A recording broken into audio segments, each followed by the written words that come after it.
I can jot down like a little like list of questionnaires and shit. And why don't you let me meet you somewhere? We can meet like at the river somewhere, like make it a bad setting, and like let's do like a little Q&A and like kind of catch people back up on what the you've been doing and stuff. Appreciate you inviting me out and letting me do this with you, brother. Yeah, man, welcome down to the river.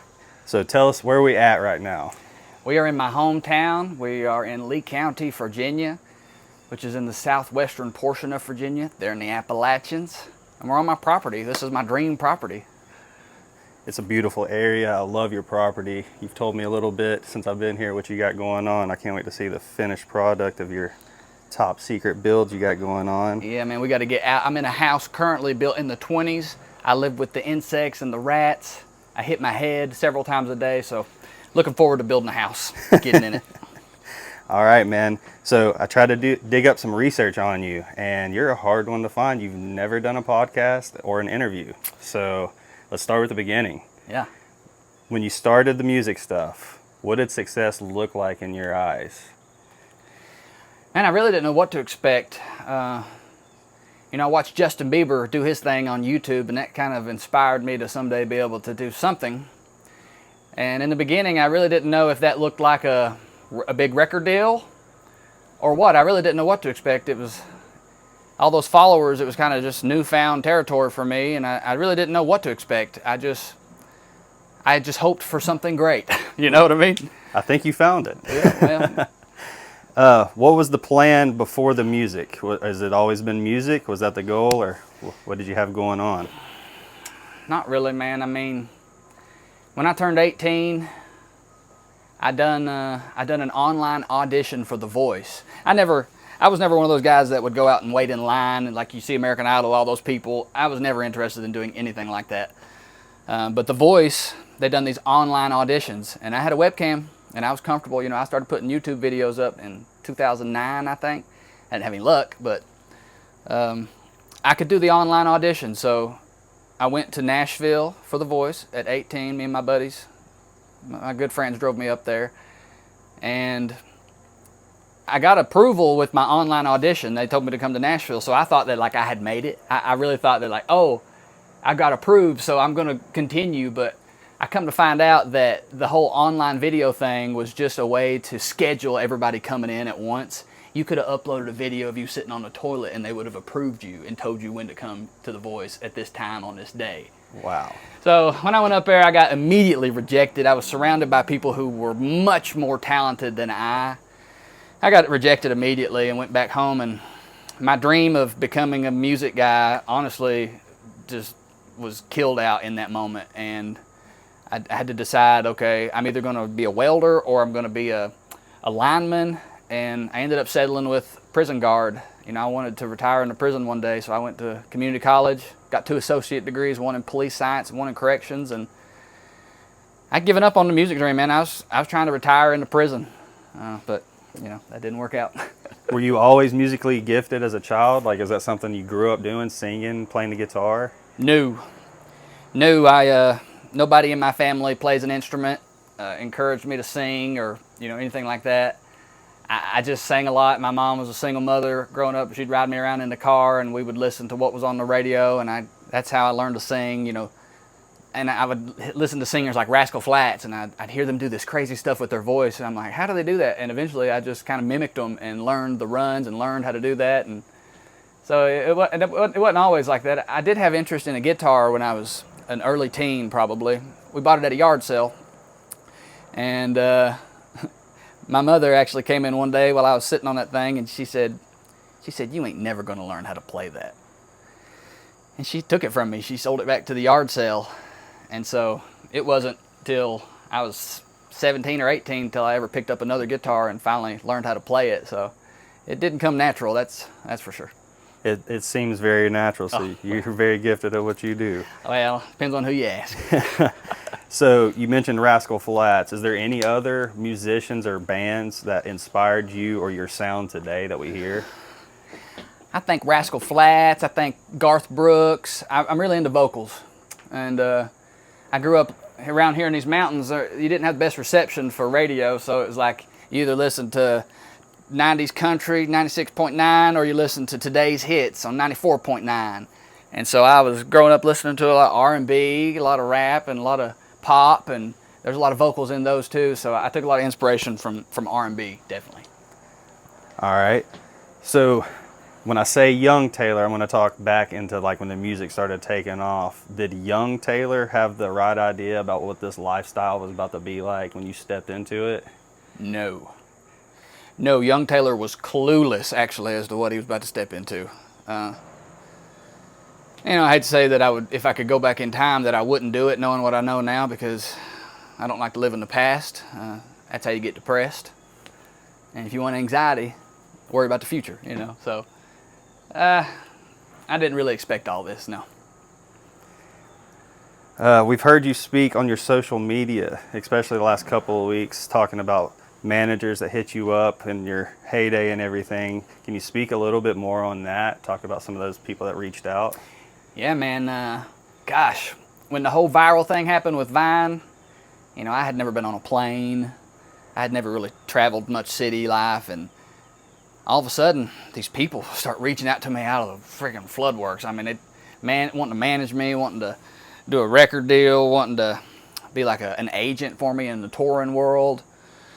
And so, I took my first plane flight at 21 or 22. I was 22 years old down in Florida, and that's when I got my first record deal. But yeah, the managers, they just kind of always flow in. And I had some pretty big dogs trying to get a hold of me. I'll name drop, I don't care. One of Jelly Roll's manager, Billy Ray Cyrus's manager, and the biggest one, George Strait's manager, Irv Woolsey. I mean, he'd been George Strait's manager since the beginning of time, and so he's a big deal. And these people were saying, hey, we can walk you into any record label around here and get you a record deal, but if that's not what you want, then we really can't do much for you. One of them even told me that he's like, we could get you a record deal, but you're going to have to take a pay cut for a year or two. I'm like, a pay cut? That don't sound like a record deal to me. You think a record deal, you think, oh, they're going to give you a couple $1 million and then make you crazy famous and stuff. Right. And he's over telling me that I'm going to have to take a pay cut to get to the top. I didn't much like the sound of that. Yeah. So I got trust issues too, man. I got trust issues, so I never really could let anybody manage me, and I've avoided them all. And did you know going into those meetings that you were going to shoot them down, or was there ever any that was like kind of sparked a little something in you where you kind of contemplating it? There was plenty that sparked interest in the beginning, but once I started making really good money, I would take meetings with record labels and managers, but I kind of knew in the back of my mind that I wasn't going to, give in to them. Right. I more or less wanted them to just, I wanted to hear them out, and I wanted them to tell me their secrets, because that's what they'll do. If I played dumb a lot in the music industry, and I'd go in there and they would tell me their secrets. They would basically tell me how it all worked, and I would just take that knowledge and then go put it to work. No need to outsource at that point. No. All right. So the last, I would say, probably 7 to 8 years, people will watch you go quiet out of the spotlight. What have you done in that time frame that would surprise most people that they wouldn't think that you were out here doing? Well, it's not that I come out of the spotlight on purpose, I can assure you that. What happened was is social media evolved in such a way that it's just hard to stay in the spotlight. Right. I just couldn't stay in the light like I wanted to, because so many people started doing social media. It saturated the market, and the algorithms changed. It's forever evolving. It's hard to keep up with. So I promise you, it's not for lack of trying. I've tried to stay in the spotlight, but I really haven't been able to, I guess. And what have I been doing? Nothing new. Just piddling? Piddling. And as far as this music stuff goes, I figured out what works as far as like keeping a peace of mind and posting music on a good time schedule. And I just rinse and repeat it. I don't try to overwork myself, but I try to keep the hustle up, So I've just done what I've always done and hope for the best.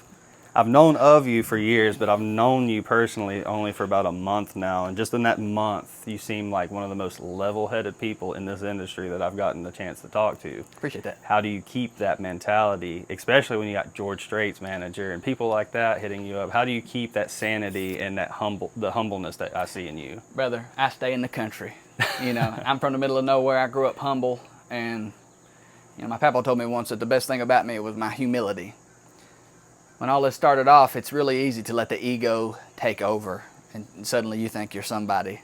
And I've went up and down with that, and I've struggled with that, but ultimately, with the help of the good Lord, I have died of the ego, and I've just tried not to really make it much about me anymore, and just kind of try to make it about the music. Right, right. All right, so I got the chance to see you play at the Redneck Rave this year. Mm-hmm. How did that feel, hitting the stage? Was that your first time at the rave? As a first rave, I've been wanting to go to the rave ever since I've heard about it, you know, probably like 10 years. What was it like hitting that stage? Oh, dude, it was incredible. And I haven't played a show since COVID hit. First live show since COVID. First live show since COVID. I was on tour when COVID hit, and it halted me, and I got comfortable sitting at the house writing songs. We call it couch money, royalty money, mailbox money. And so, yeah, I just kind of quit playing shows. But when I got out on that stage, I felt the fire, and I felt that in me where I wanted to go do it more. I love playing shows, but it's a double-edged sword because it brings a part of you out that it might not be the best part of you, you know, traveling all the time, the drinking and the partying and the girls and everybody, woo! It's so easy to let that ego consume. Gotta be like a high. It's a high. It's a high you can't come off of easy. And that's why everybody gets on these drugs and the alcohol, because once you come off that stage, there's no feeling like that. To have a crowd in your hands, and the energy is insane, and when you come off that stage, and it's just you. Maybe you're at the house by yourself, and it's just you, but your adrenaline and everything is still up, and you're trying to come down. You're just trying to go to sleep. Right. And it's hard. It's hard. So that's the downfall of a lot of these big artists we see that just spiral out of control. Absolutely. And I see it in myself, man. I see it in myself, and where I'm solo and I don't have much guidance, I don't know how to deal with it properly. So I just have avoided the tour life. Is it the tour that turns you off, not so much the live shows, just having the tour? The tour, the organizing of the whole thing. You can't just do one show because you got to have a band, and a band needs you to play 50 shows in order for them to keep attention to you. Because the moment somebody offers them 70 shows, they'll leave you mid-tour. Right. So you got to do a lot to make it work, and when you're independent as I am, it's tough. Right. It's really tough. Going back to the rave, I've gotten the chance to hang out with Jesse Howard a bunch of times over the last couple of years. I've never seen him come up to somebody and be almost in awe. How did that make you feel, having somebody like Jesse Howard come up to you and... These are my people. Yes, sir. Man, that was cool. I spotted him first, and I followed him online. I love that song, and so for him to be a big supporter of me, that was really cool. And what a cool guy! What a tall dude! He's a humongous man. He's a giant of a man, and a really, really nice dude. I really, really appreciate Jesse. Do you think you guys would ever cut something in the future? Well, he said he wants to, and so I think we're gonna. You know, I talked to Justin Time. He wants us to as well. So yes, when I get this house built, I'm gonna bring everybody down here and we're gonna write some songs. I think we'd sound good together because he's got that deep, raspy, like powerful voice, and I'm more of like a tenor, I guess, a higher voice. Those two will blend. How did really you well. describe your voice at the rave? A whisper? Yeah, he was talking to me about the uniqueness of my voice, and he's like, I can't really put my finger on it, but you know, I've heard some people say that before, and I've heard people compare it to like a whisper, almost like a whisper, and I know that I do that, and I think I learned that from Garth Brooks. TBH, he kind of does that too. Okay. Yeah. Okay. So the rave, getting to hang out with Justin and Jesse and all those guys, and like hearing they want to cut songs together and all that. Do you recommend artists, not even if they're going to go to perform at the Redneck Rave, do you recommend them going up and experiencing that community? Oh yeah, because that's a cool community. That was a great time. Good people. Everybody picked up their trash. Even you, I was telling you about that. Yep. After the whole event was done, I noticed all these rednecks had left, but they left their trash in nice piles everywhere. Right. And that's just a testament to how their character is. Southern those kind of hospitality. people. That's my kind of people. All right. We're standing here on your property. Is there anywhere on this place that's seen the most songwriting? Is there a spot that you go to anywhere out here? You're looking at it. Right here? Right here. Look at this. This is where the magic Nothing like a front porch chill. Sun comes up right over there. I got the river to my back. All the wildlife you can imagine. This is, and I'm down here by myself, and it's hard to find me, so I don't have like no traffic coming through unless somebody's floating on the river. Right. So it's really easy to kind of get at peace here and get creative. Who's somebody in your life, professional or personal, that you feel like you personally owe them a thank you, but they might not know that you feel that way? Like, is there anybody that you've not... Oh yeah, it's Luke Combs. You know, well, I met Luke before he popped off. He hadn't even moved to Nashville yet.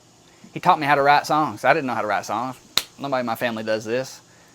You know, and I found him on the Vine. I realized his voice was incredible, and I went up there and met up with him, and he, out of the kindness of his heart, taught me how to write songs, and we became buddies. And when we moved to Nashville, he moved first, and he let me stay with him. I lived with him for 6 months, and he didn't have to do that. We were good buddies, and I watched his whole come up, you know, so... I don't get to talk to him no more because he's the Elvis of country music. Right. You know, he got the big record deal. He don't talk to me no more, but... Does it make you feel good seeing him do as well as he is? Absolutely. You're not one of these people like, oh, that should be me. Like, I you love enjoy Luke. seeing that. No, I love him, and I want the best for him. And I love that he's killing it. And I hope one day he'll reach out to me and we'll get to catch up. All right. This place catches on fire. You can only grab one thing out of there besides your dogs. What's the one thing you're grabbing? Man. The one thing I'm grabbing? You don't got to grab the dogs. You can just open the door and they run out. So we ain't got to grab the dog. Man, I got to grab my computer. The PC? The PC. It's got so many memories and so much data, from pictures to videos to text documents to audios. I mean, it's like my whole career is in that thing. Right. And yeah, that would really suck to lose. So if I was grabbing one thing, I'm grabbing that. You know, I'm getting out of there. What's one thing that's been the toughest thing for you, that's nearly broken you, that fans would not even fathom to think about? Like, what's something that during Southern Land time frame, what's something that people might not have known was going on behind the scenes in your personal life even, that would just like... Probably just heartache, man, between these women, between these dang women and my family, you know. Finding out my daddy wasn't my daddy at 29 years old, kind of really, it almost sunk me, man. It almost sunk me. Right. But again, thanks to the good Lord, I have overcome. Amen to that. Is there a song that you ever get tired of playing? Playing? Playing. No. No? Nah. What's your dream feature? Anybody, record label, artist, anybody. Dolly Parton. Dolly? I've been looking for Dolly my whole life. I've been going to Dollywood. I've been to Dollywood 100 times. I've never seen her. I look all over the place for her. What's the most redneck thing you've done in the last 365 days? Oh my gosh, the past year? Redneck? Golly. Probably dicing up a pig, you know, taking the pig out, Okay. killing it, processing it. Took all night long. Did it all yourself? No, me and my buddy JJ. Okay. He was kind of showing me how to do it. I don't know that JJ Lawhorn. Okay. Hell, he's all about that stuff, and he's good to teach.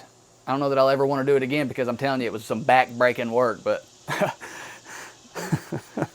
when people look back on this interview in 5 years, what do you hope that you've accomplished between now and then, and people can go back and watch this and be like, yep, he did exactly what he said he was going to do?